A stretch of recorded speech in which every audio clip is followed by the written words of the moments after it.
પપ્પાને એક વીક પછી ડ્રાઇવિંગ ટેસ્ટ છે, તો એમની પ્રેક્ટિસ કરાવવા માટે હું જઈ રહ્યો છું. તો તમને એક સિક્રેટ વાત કરી દો, હમણાં થોડીક વારની અંદર હું તમને ભગવાનના દર્શન કરાવીશ. એકદમ સાક્ષાત ભગવાન, કેનેડાની અંદર હાલતા ચાલતા ભગવાન.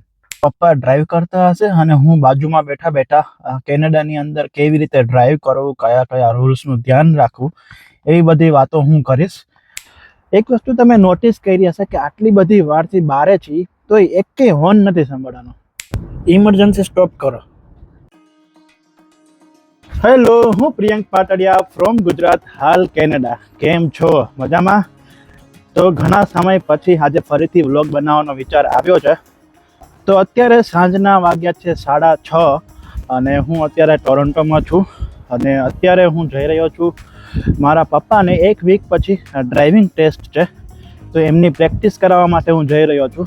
પાછળ આપણી ગાડી રેડી છે, ચાલો ત્યાં જઈએ અને પછી વાત કરીએ. તો હું પહોંચી ગયો છું ભાઈની ઘરે અને મમ્મી પપ્પા છે હમણાં ઉપરથી નીચે આવશે. 25મા માળે રહે છે. તો મમ્મી અને પપ્પા આવી ગયા છે નીચે અને પપ્પાનું ડ્રાઇવિંગ પણ અત્યારે ચાલુ થઈ ગયું છે. ચાલો આપણે એક પછી એક બધા રૂલ્સ જોઈએ કે કેવી ટાઈપના કેનેડાની અંદર રૂલ્સ ફોલો કરી તો લાઇસન્સ મળે છે. ઇન્ડિયાની અંદર લાઇસન્સ લેવા માટે મને ખબર છે ત્યાં સુધી આપણે આંટલો કરવાનો, ડાળ ઉપર ચડાવીને ઊભી રાખવાની અને બધુંય એક બંધ સ્પેશિયલ જગ્યા હોય એની અંદર કરવાનું. પણ કેનેડાની અંદર જ્યારે ડ્રાઈવ ટેસ્ટ આપવાની હોય ત્યારે એક ઇન્સ્ટ્રક્ટર આપણી બાજુમાં બેસે છે અને એકચ્યુઅલ રોડની અંદર આપણે જવાનું હોય છે અને એક એક વસ્તુ આપણને કહે કે make a left turn, make a right turn. અને જ્યારે આપણે ટર્ન લેતા હોય ત્યારે આપણે બધા રૂલ્સ ફોલો કરી છીએ કે નહીં એના બેઝિસ ઉપર અહીંયા લાઇસન્સ મળે છે. તો ચાલો એક વાત કરીએ રૂલની, કે જ્યારે ટર્ન મારતા હોય ત્યારે ઇન્સ્ટ્રક્ટર કઈ કઈ વસ્તુ ચેક કરે છે. તો જેમ કે આપણે લેફ્ટ લાઇન ચેન્જ કરવાનું ઇન્સ્ટ્રક્ટર કહે તો ત્યારે બેઝિકલી જે લોકો ડ્રાઈવ કરતા હોય એમને પહેલાં વચ્ચેના મિરરમાં ચેક કરવાનું, પછી સાઈડના મિરરમાં ચેક કરવાનું અને પછી બ્લાઇન્ડ સ્પોટ એટલે કે આમ વળીને શોલ્ડર ઉપર જોવાનું કે કોઈ બાજુમાં ગાડી નથી આવતી ને. એ ત્રણ વસ્તુ પ્રોપર ચેક કરી હોય તો જ એ લોકો લાઇસન્સમાં પાસ કરે છે. પછી અહીંયા એક રૂલ છે કે જેમ કે કોઈ સાયકલવાળો હોય, મોટરસાયકલવાળો હોય તો એને આપણે એકદમ કારની જેમ કન્સિડર કરવાનું. અત્યારે બાજુમાં કાર નીકળે એટલી જગ્યા છે પણ તોય આપણે નીકળવાનું નહીં, આપણે એને એઝ અ કાર જ જેટલી જગ્યા જોઈએ એટલી જ એને જગ્યા આપવાની અને સાઈડમાંથી કોઈ નહીં નીકળે. આ છે સાઇન, કન્સ્ટ્રક્શનની એક લાઈન બંધ થાય છે. ગમે ત્યારે કન્સ્ટ્રક્શન હોય એટલે પ્રોપર આવી ટાઈપના મૂકેલા જ હોય એડવાન્સમાં. એક વાર એવું ન થાય કે ભૂલમાં અચાનક ખાડો આવી ગયો ને આપણને ખબર નહોતી. હવે આપણે રાઈટ ટર્ન ચેક કરશું, પપ્પાને બરોબર લાગે છે કે નહીં. ત્રણેય વસ્તુ ચેક થવી જોઈએ, કેમેરાની ને વચ્ચેના મિરરથી લઈને બધું. આગળ સિગ્નલ બંધ છે. આગળની વ્હીલના ટાયર દેખાય એટલું ડિસ્ટન્સ રાખવાનું ઓલવેઝ.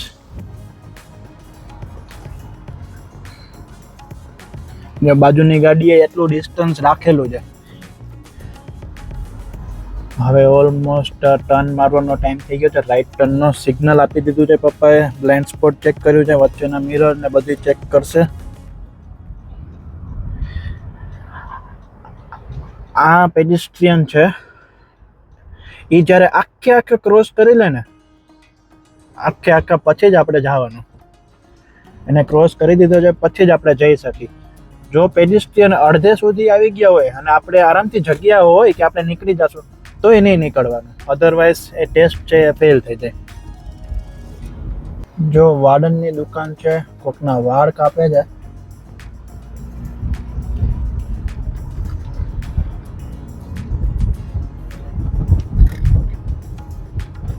જો બ્રેક મારે છે, ધીમી પડજો.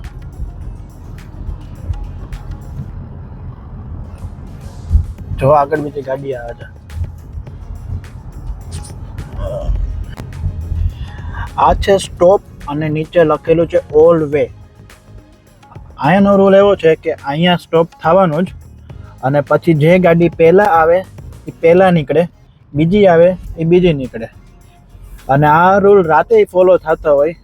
રાતે પોલીસવાળા હોય કે ન હોય બધી ગાડી આવે અને સ્ટોપ થાય ને થાય જ. હમણાં થોડીક વારની અંદર તમને ભગવાનના દર્શન કરાવીશ. Just stay connected. હમણાં વાત કરી હતી સ્ટોપ ઓલ વેની. આ છે ખાલી સ્ટોપ સાઇન. એ રૂલમાં એવું કરવાનું કે આપણે ઊભું રહી જવાનું. જ્યાં સુધી આખો રોડ કમ્પ્લીટ ક્લિયર ન થાય ત્યાં સુધી આપણે આગળ ન નીકળે. આમાં તમે સિગ્નલ નહોતું આપ્યું, જો જ આગળ. હા, સિગ્નલ કેમ નહોતું આપ્યું? અગેન સ્ટોપ સાઇન આવી છે. સ્ટોપ ઓલ વે એટલે પહેલા આવે પહેલા ઊભા રહે, બીજા આવે બીજા ઊભા રહે અને પછી નીકળી જાય. ઓલી ગાડી હમણાં આવીને ઊભી રહેશે. જો આવી જાય ભગવાન. બે ભગવાન એક સાથે રોડ ઉપર જાય છે. યસ, કેનેડાની અંદર આ જ ભગવાન છે. પેડિસ્ટ્રિયન એટલે ભગવાન. જ્યારે પણ પેડિસ્ટ્રિયન દેખાય એટલે કમ્પ્લીટ સ્ટોપ થઈ જવાનું. અને પેડિસ્ટ્રિયન છે એ આખો રોડ ક્રોસ કરે પછી જ આપણાથી આગળ વધાય. જો એ પહેલાં આપણે આગળ વધી ગયા તો ટેસ્ટમાં તો ફેલ થાય જ, અને એના પછી પણ જો પોલીસવાળા કે કોઈ જોઈ ગયા તો આપણે લેવાઈ જાય ખોટે ખોટા. અને પછી એવું નહીં કે ખાલી રોડ ઉપર જ ટેસ્ટ થાય, એના સિવાય પાર્કિંગનું પણ જોવામાં આવે છે. આ ગાડી સ્પેશિયલ પાર્ક કરાવડાવે અને પાર્ક કરતી વખતે પણ પ્રોપર પાર્ક થાય છે કે નહીં. રિવર્સમાં પણ પાર્ક કરાવે, એને પેરેલલ પાર્કિંગ કહેવાય છે. પાર્ક કરી ત્યારે જે ઓલી પાર્કિંગના લીટા હોય એની અંદર પાર્ક થાય છે કે નહીં, એવી બધી વસ્તુ પણ ચેક કરવામાં આવે છે. આપણે પ્રેક્ટિસ માટે પપ્પાને આપણે કહી કે અહીંયા પાર્ક કરો.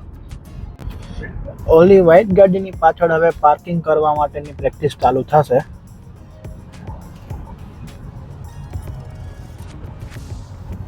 ઉભા રહેજો, હું ઉતરી જાઉં. પાર્ક કરતી વખતે સિગ્નલ આપેલું છે કે નહીં એ પણ એ ડ્રાઇવિંગ ઇન્સ્ટ્રક્ટર છે એ ચેક કરશે. પછી પાછળ વળીને જોવે છે કે નહીં, મિરરમાં જોવે છે કે નહીં, એ બધું ચેક કરશે. ઇવન આ જે કર્વ છે એની ઉપર નથી ચડી જતી ને એ પણ ચેક કરશે. કેટલી અંદર છે કેટલી બહાર છે એ પણ ચેક કરશે. બીજું કોકનો ડ્રાઈવે આપણે બ્લોક કરી દઈ તો પણ ફેલ એ કરશે. એટલે પપ્પાને અત્યારે ધ્યાન નહીં હોય, પપ્પા એના ધૂનમાં પાર્ક કરી દીધી એટલે પપ્પાને એમ કે ઓકે થઈ ગયું છે, ચાલો આપણે કઈ. એમાં પછી પીમાં નાખવાની પાર્કિંગમાં અને પાર્કિંગ સાઇન ઓન કરવાની. પાર્કિંગ સાઇનમાં નાખી દીધી, પણ તમે જો આ ઘરનો રોડ છે આ ડ્રાઈવ એ બ્લોક કરી દીધો. એવું બ્લોક નહીં કરવાનું એકે રોડ, એટલે એ પાર્કિંગમાં ફેલ થઈ જાય. હા, પાછી લેવી પડે અને બ્લોક ન થાય ને એવી જગ્યાએ પાર્ક કરવી પડે. હા, અત્યારે ગાડી પાછળ જાય છે, તમારું મોઢું એક પાછળ જવું જોઈએ. અને તમારે આ પાછું મિરર ચેક ન થાય હરીસા. આરયુ તમારે ચેક ન થાય. કેમ ચેક ન થાય? મતલબ પહેલા તમે પાર્ક કરી દો એટલે કહો.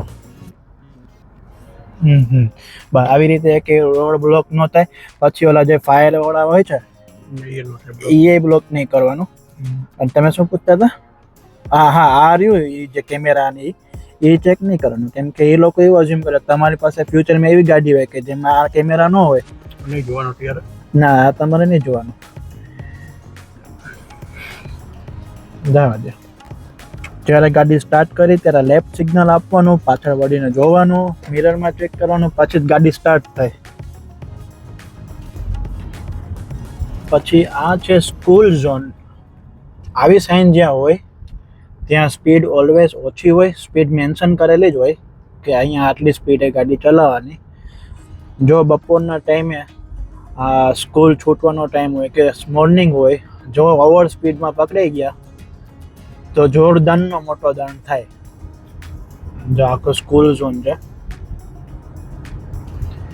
ઇવન અહીંયા પણ આ એક બોર્ડ છે, એની અંદર તમને દેખાડે કે તમારી ગાડીની સ્પીડ કેટલી છે. ઇમરજન્સી સ્ટોપ કરો.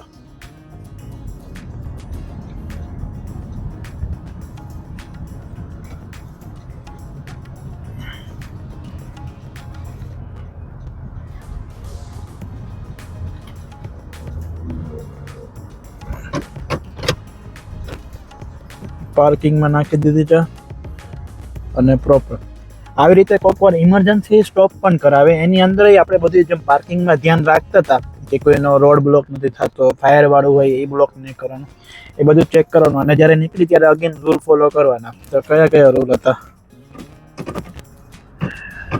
ડ્રાઈવમાં નાખી, પાર્કિંગ વાળી લાઇટ બંધ કરી,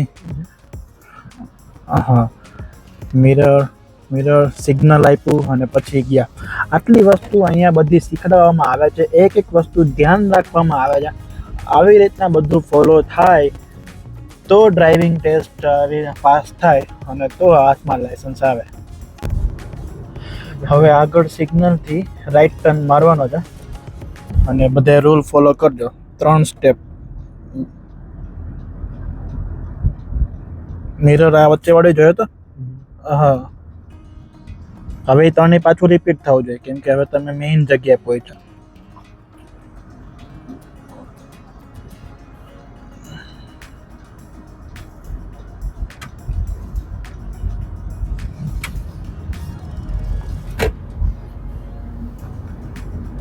લાઈન ચેન્જ કરજો. 1 2 અને 3 સ્ટોપ.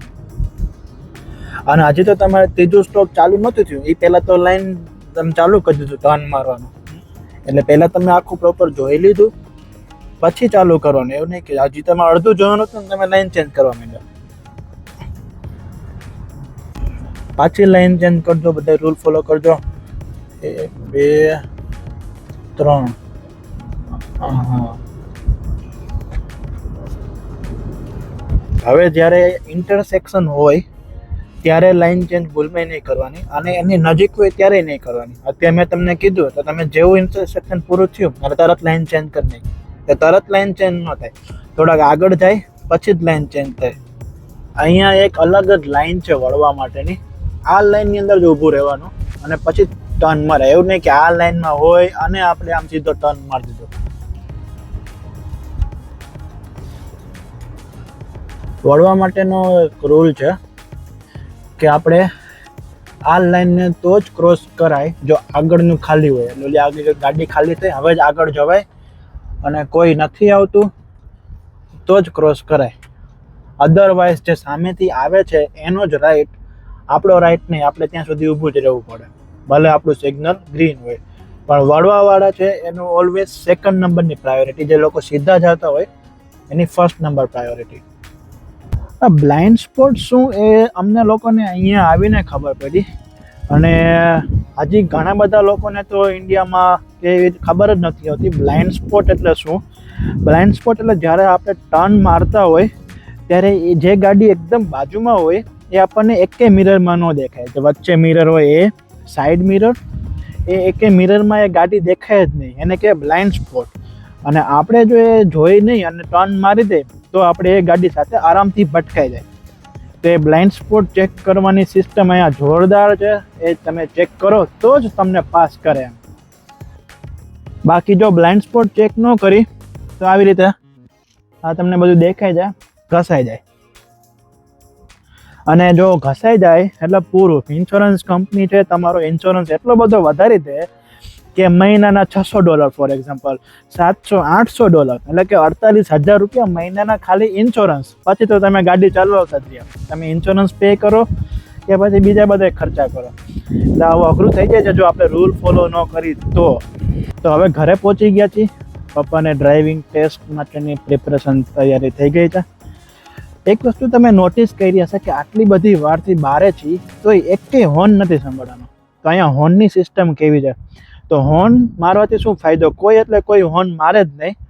હોર્ન ત્યારે જ મારે જ્યારે એકદમ કોકનો વાંક હોય અને એને અલર્ટ કરવો હોય કે એવું કંઈક હોય તો જ હોર્ન મારવાના. બાકી આટલી બધી વારથી આપણે બારે છીએ, નોટ ઇવન સિંગલ હોર્ન. બસ તો આવી ટાઈપની આ ડ્રાઇવિંગ સિસ્ટમ હોય છે ટેસ્ટ આપવાની ને એ બધી. બસ આગળના વિડીયોમાં આપણે વધારે વાત કરશું. જ્યારે એકચ્યુઅલ ટેસ્ટ આપવા જાય ત્યારે પપ્પાને કેવો એક્સપિરિયન્સ રહે છે ને એવું બધું. હજી 4-5 દિવસની વાર છે. But just stay connected. આગળના વિડીયોમાં આપણે મળતા રહીએ. આવજો. જય Swaminarayan. Tata, bye bye, C you.